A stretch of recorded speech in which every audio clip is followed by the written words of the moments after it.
नमस्कार, मैं हूं मनीषा और आप सुन रहे हैं स्टोरी कार्ड पे एक और नई कहानी। आज की कहानी का शीर्षक है सुहाग की साड़ी, जो मुंशी प्रेमचंद जी की रचना है। यह कहना भूल है कि दाम्पत्य सुख के लिए स्त्री पुरुष के स्वभाव में मेल होना आवश्यक है। श्रीमती गौरा और श्रीमान कुंवर रतन सिंह में कोई भी बात न मिलती थी।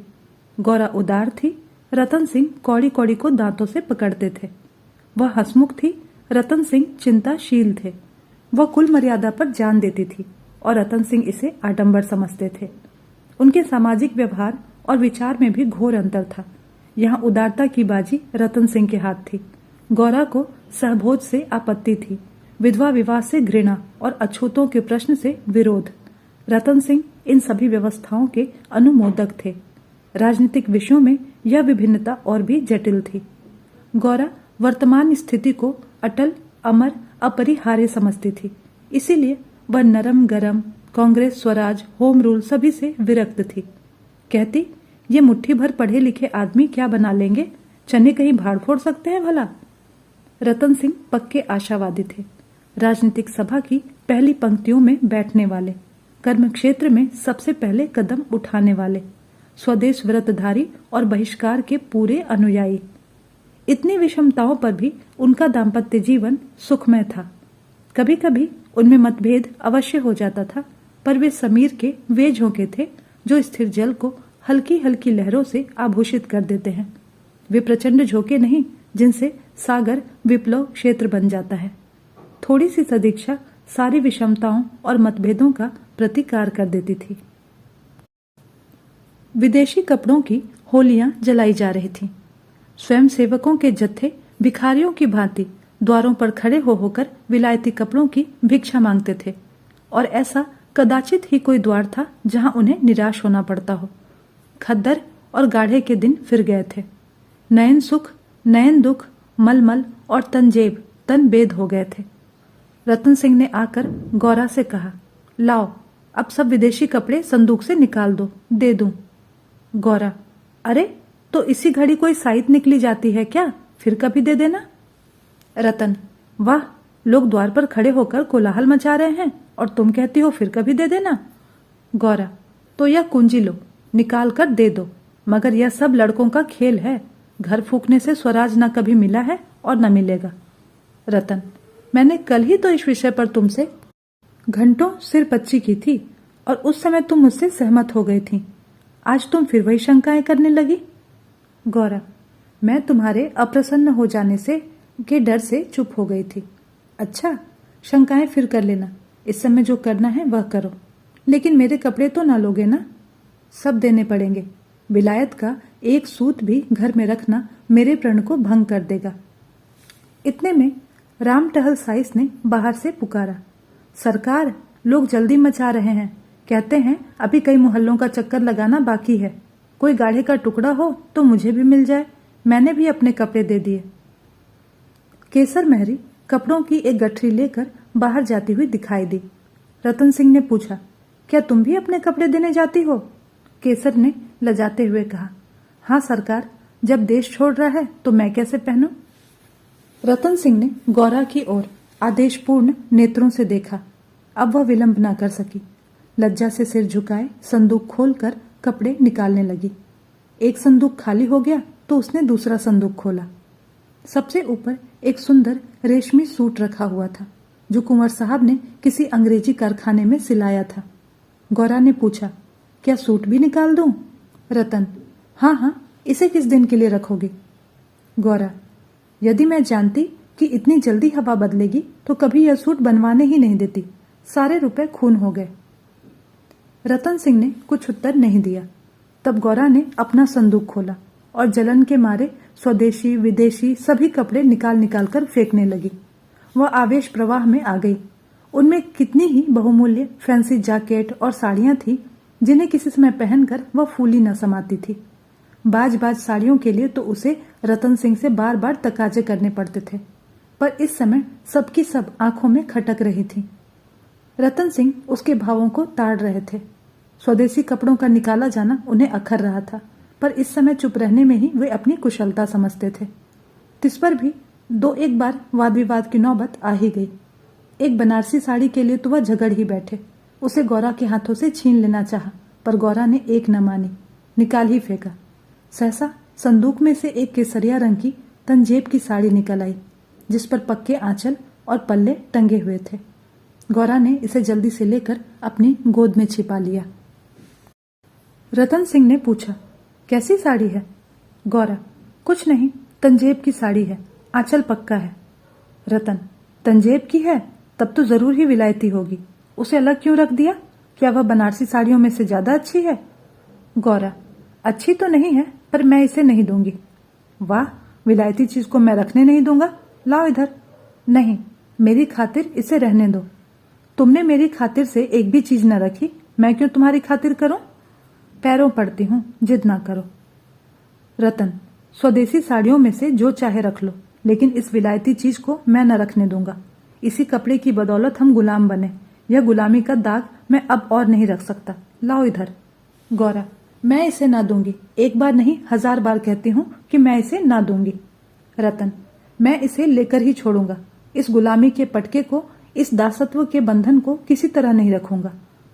गौरा, नाहक जिद करते हो, आखिर तुमको इससे इतना प्रेम क्यों है? तुम तो बाल की खाल निकालने लगते हो। इतने कपड़े थोड़े हैं, एक साड़ी ही तो रख ली है, और क्या? तुमने अभी तक इन होलियों का आशय ही नहीं समझा। खूब समझती हूँ, सब ढोंग है, 4 दिन में जोश ठंडा पड़ जाएगा। रतन, तुम केवल इतना बतला दो कि यह साड़ी तुम्हें क्यों इतनी प्यारी है, तो शायद मैं मान जाऊं। यह मेरी सुहाग की साड़ी है। रतन, जरा सोच कर। तब तो मैं इसे कभी नहीं रखूंगा। मैं विदेशी वस्त्र को यह शुभ स्थान नहीं दे सकता। इस पवित्र संस्कार का यह अपवित्र स्मृति चिन्ह घर में नहीं रख सकता। मैं तो इसे सबसे पहले होली की भेंट करूंगा।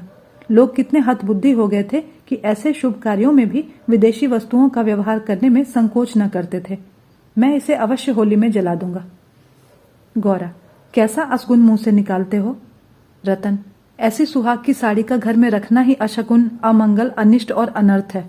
गौरा, यूं चाहे जबरदस्ती छीन ले जाओ, पर मैं अपनी खुशी से तो ना दूंगी। रतन, तो फिर मैं जबरदस्ती ही करूंगा, मजबूरी है। यह कहकर वह लपके कि गौरा के हाथों से साड़ी छीन लूं। गौरा ने उसे मजबूती से पकड़ लिया और रतन की ओर कातर नेत्रों से देखकर कहा, तुम्हें मेरे सिर की कसम। केसर महरी बोली, बहू जी की इच्छा है तो रहने दीजिए ना। रतन सिंह के बढ़े हुए हाथ रुक गए, मुख मलिन हो गया। उदास होकर बोले, मुझे अपना व्रत तोड़ना पड़ेगा, प्रतिज्ञा पत्र पर झूठे हस्ताक्षर करने पड़ेंगे। खैर, यही सही। शाम हो गई थी। द्वार पर स्वयंसेवक गण शोर मचा रहे थे। कुंवर साहब, जल्दी आइए, श्रीमती जी से भी कह दीजिए हमारी प्रार्थना स्वीकार करें, बहुत देर हो रही है। उधर रतन सिंह असमंजस में पड़े हुए थे कि प्रतिज्ञा पत्र पर कैसे हस्ताक्षर करूं। विदेशी वस्त्र घर में रखकर स्वदेशी व्रत का पालन क्यों कर होगा? आगे कदम बढ़ा चुका हूं, पीछे नहीं हटा सकता, लेकिन प्रतिज्ञा का अक्षरशः पालन करना अभीष्ट भी तो नहीं, केवल उसके आशय पर लक्ष्य रखना चाहिए। इस विचार से तो मुझे प्रतिज्ञा पत्र पर हस्ताक्षर करने का पूरा अधिकार है। त्रियाहट के सामने किसी की नहीं चलती। यूं चाहूं तो एक ताने में काम निकल सकता है, पर उसे बहुत दुख होगा, बड़ी भावुक है, उसके भावों का आदर करना मेरा कर्तव्य है। गौरा भी इसी चिंता में डूबी हुई थी। सुहाग की साड़ी सुहाग का चिन्ह है, उसे आग। कितने अशकुन की बात है। ये कभी कभी बालकों की भांति जिद करने लगते हैं, अपनी धुन में किसी की सुनते ही नहीं, बिगड़ते हैं तो मानो मुंह ही सीधा नहीं होता। लेकिन वे बेचारे भी तो अपने सिद्धांतों से मजबूर हैं, झूठ से उन्हें घृणा है। प्रतिज्ञा पत्र पर झूठी स्वीकृति लिखनी पड़ेगी। उनकी आत्मा को बड़ा दुख होगा, घोर धर्म संकट में पड़े होंगे। यह भी तो नहीं हो सकता कि सारे शहर में स्वदेश अनुरागियों के सिरमौर बनकर उस प्रतिज्ञा पत्र पर हस्ताक्षर करने से आनाकानी करें। कहीं मुंह दिखाने को जगह न रहेगी, लोग समझेंगे बना हुआ है, पर शकुन की चीज कैसे दूं? इतने में उसने राम टहल साइज को सिर पर कपड़ों का गट्ठर लिए बाहर जाते देखा। केसर महरी भी एक गट्ठर सिर पर रखे हुए थे। पीछे पीछे रतन सिंह हाथ में प्रतिज्ञा पत्र लिए चले जा रहे थे। उनके चेहरे पर ग्लानि की झलक थी, जैसे कोई सच्चा आदमी झूठी गवाही देने जा रहा हो। गौरा को देखकर उन्होंने आंखें फेर ली और चाहा कि उसकी निगाह बचाकर निकल जाऊं।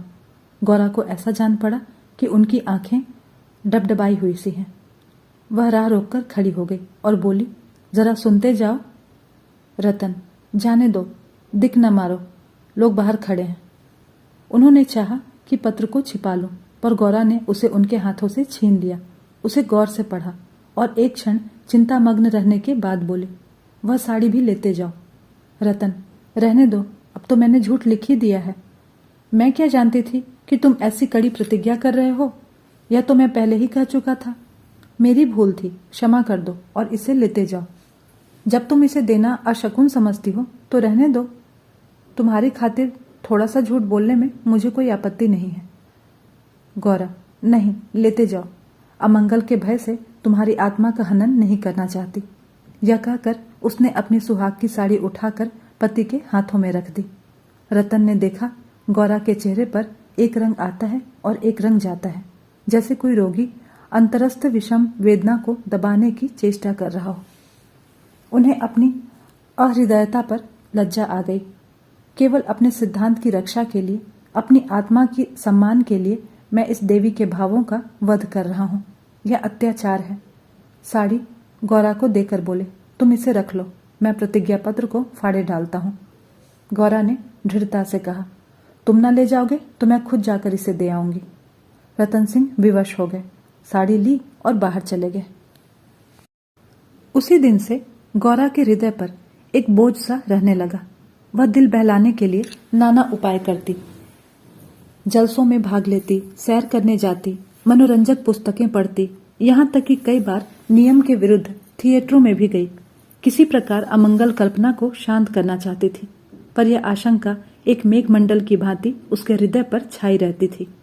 जब एक पूरा महीना गुजर गया और उसकी मानसिक वेदना दिनों दिन बढ़ती ही गई, तो कुंवर साहब ने उसे कुछ दिनों के लिए अपने इलाके पर ले जाने का निश्चय किया। उसका मन उन्हें उनके आदर्श प्रेम का नित्य तिरस्कार किया करता था।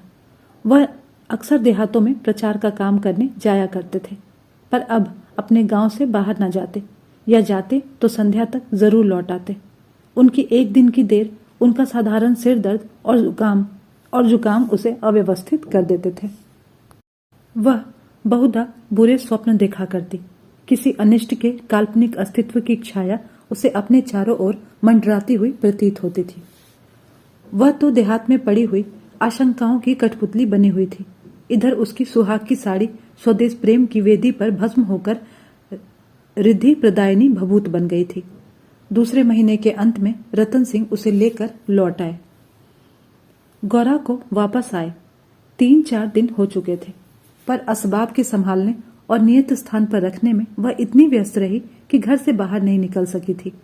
कारण यह था कि केसर महरी उसके जाने के दूसरे ही दिन काम छोड़कर चली गई थी और अभी तक उतनी चतुर महरी दूसरी नहीं मिली थी। कुंवर साहब का साइस राम टहल भी छोड़कर चला गया था। बेचारे कोचवान को ही साइस का काम करना पड़ता था। संध्या का समय था। गौरा बरामदे में बैठी आकाश की ओर एकटक देखकर ताक रही थी। चिंताग्रस्त प्राणियों का एकमात्र यही अवलंब है। सहसा रतन सिंह ने आकर कहा, चलो आज तुम्हें स्वदेशी बाजार की सैर करा लाएं। यह मेरा ही प्रस्ताव था, पर 4 दिन यहाँ आए हो गए, उधर जाने का अवकाश ही नहीं मिला। गौरा, मेरा तो जाने को जी नहीं कहता, यहीं बैठकर कुछ बातें कर लो। रतन, नहीं, चलो देख आएं, 1 घंटे में तो लौट आएंगे। अंत में गौरा राजी हो गई। इधर महीनों से बाहर ना निकली थी। आज उसे चारों तरफ एक विचित्र शोभा दिखाई दी। बाजार कभी इतनी रौनक पर ना था। वह स्वदेशी बाजार में पहुंची तो जुलाहों और कोरियों को अपनी अपनी दुकानें सजाए बैठे देखा। सहसा एक वृद्ध कोरी ने आकर रतन सिंह को सलाम किया। रतन सिंह चौंक कर बोले, राम टहल, तुम अब कहाँ हो? राम टहल का चेहरा श्री संपन्न था। उसके अंग अंग से आत्मसम्मान की आभा झलक रही थी। आंखों में गौरव ज्योति थी। रतन सिंह को कभी अनुमान न हुआ था कि अस्तबल साफ करने वाला बुढ़ा राम टहल इतना सौम्य, इतना भद्र पुरुष है। वह बोला, सरकार, अब तो अपना कारोबार करता हूँ। जब से आपकी गुलामी छोड़ी तब से अपने काम में लग गया। आप लोगों की निगाह हम गरीबों पर हो गई, हमारा भी गुजर हो रहा है। नहीं तो आप जानते ही हैं कि किस किस हालत में पड़ा हुआ था। जात का कोरी हूँ पर पापी पेट के लिए चमार बन गया था। रतन, तो भाई अब मुंह मीठा कराओ, या बाजार लगाने की मेरी ही सलाह थी, बिक्री तो अच्छी होती है। राम टहल, हाँ सरकार, आजकल खूब बिक्री हो रही है, माल हाथों हाथ उड़ जाता है। यहाँ बैठते हुए 1 महीना हो गया है, पर आपकी कृपा से लोगों के 4 पैसे थे, वे बेबाक हो गए। भगवान की दया से रूखा सूखा भोजन भी दोनों समय मिल जाता है, और क्या चाहिए। मालकिन की सुहाग की साड़ी का होली में जाना कहिए और बाजार का चमकना कहिए।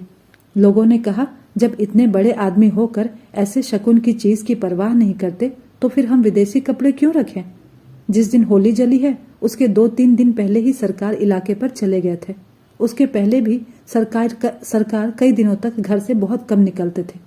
मैं तो यही कहूंगा कि यह सारी माया उसी सुहाग की साड़ी की है। इतने में एक अधेड़ स्त्री गौरा के सामने आकर बोली, बहू जी, मुझे भूल तो नहीं गई। गौरा ने सिर उठाया तो सामने केसर मेहरी खड़ी थी। वह सुंदर साड़ी पहने हुए थी, हाथ पांव में मामूली गहने भी थे, चेहरा खिला हुआ था। स्वाधीन जीवन का गौरव एक एक भाव से प्रस्फुटित हो रहा था। गौरा ने कहा, इतनी जल्दी भूल जाऊंगी, अब कहाँ हो, हमें लौटने तक न दिया, बीच में ही उड़ भागी।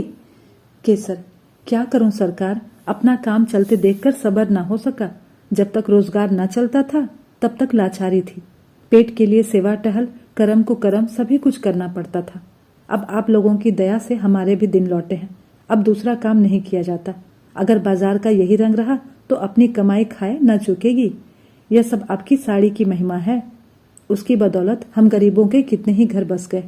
1 महीना पहले इन दुकान वालों में से ही किसी को रोटियों का ठिकाना नहीं था।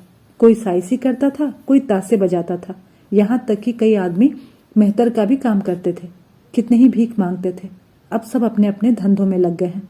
सच पूछो तो तुम्हारी सुहाग की साड़ी ने हमें सुहागिन बना दिया, नहीं तो हम सुहागिन होते हुए भी विधवाएं थीं।